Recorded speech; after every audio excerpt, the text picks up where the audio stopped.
ഹൈദരാബാദിൽ നടന്ന ഒരു ഇൻട്രസ്റ്റിംഗ് ടാക്സ് ഇവേഷൻ സ്റ്റോറി എന്ന് പരിചയപ്പെട്ടാലോ? നമുക്കറിയാം, നമുക്ക് ചുറ്റുമുള്ള ഒട്ടുമിക്ക വലിയ റെസ്റ്റോറന്റുകളും GST രജിസ്റ്റേർഡ് ആണ്. നമ്മൾ 100 രൂപയ്ക്ക് അവിടെ പോയിട്ട് ഒരു ഫുഡ് കഴിക്കുകയാണെങ്കിൽ 5% GST ഉൾപ്പെടെ 105 രൂപ നമ്മൾ അവിടെ പേ ചെയ്യണം. പേ ചെയ്യാൻ വേണ്ടി നമ്മൾ 2 മെത്തേഡാണ് ചൂസ് ചെയ്യുക. ഒന്നുകിൽ ഗൂഗിൾ പേ കാർഡ് പേയ്മെന്റ് വഴി പേ ചെയ്യും, അല്ലെങ്കിൽ നമ്മൾ ഫിസിക്കലി ക്യാഷ് ആയിട്ട് പേ ചെയ്യും. ഇവിടെ നടന്നിരിക്കുന്ന ടാക്സ് ഇവേഷൻ എന്താണെന്ന് വെച്ച് കഴിഞ്ഞാൽ, അവർ ഈവനിങ്ങില് കട ക്ലോസ് ചെയ്യുന്ന സമയത്ത് എല്ലാ ക്യാഷ് ട്രാൻസാക്ഷനും ഡിലീറ്റ് ചെയ്യും. ഇൻകം ടാക്സ് ഡിപ്പാർട്ട്മെന്റോ GST ഡിപ്പാർട്ട്മെന്റോ ഇതുമായി ബന്ധപ്പെട്ട് എന്തെങ്കിലും ക്വസ്റ്റ്യൻ ചോദിക്കുകയാണെങ്കിൽ അവർ ധൈര്യമായിട്ട് പറയും, ഞങ്ങൾ എല്ലാ ട്രാൻസാക്ഷനും ബാങ്കിങ് ചാനലിലൂടെയാണ് നടത്തിയിട്ടുള്ളതെന്ന്. നമ്മള് ക്യാഷ് ആയിട്ട് കൊടുത്തിരിക്കുന്ന പൈസയിൽ GST എമൗണ്ട് ഉൾപ്പെടെ അവര് സ്വന്തം പോക്കറ്റിൽ വെച്ചിരിക്കുകയാണ്.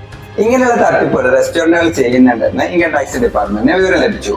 അവർ ആദ്യം തന്നെ പോയത് ഇത്തരം റെസ്റ്റോറന്റുകൾക്ക് ബില്ലിംഗ് സോഫ്റ്റ്വെയർ കൊടുക്കുന്ന കമ്പനീസിനെയാണ്. അവിടെ നിന്ന് ഡിലീറ്റ് ചെയ്യുന്ന എൻട്രികളെ കുറിച്ച് അവർക്ക് വിവരം ലഭിച്ചു. നല്ല പെനാൽറ്റിയും ഫൈനും എല്ലാ റെസ്റ്റോറന്റുകൾക്കും കൊടുത്തു. നിലവില് നിങ്ങളുടെ ബാങ്കിങ് ട്രാൻസാക്ഷൻ മാത്രമല്ല, ഈവൻ ക്യാഷ് ട്രാൻസാക്ഷനും അവർക്ക് ട്രാക്ക് ചെയ്യാൻ സാധിക്കുന്നുണ്ട്.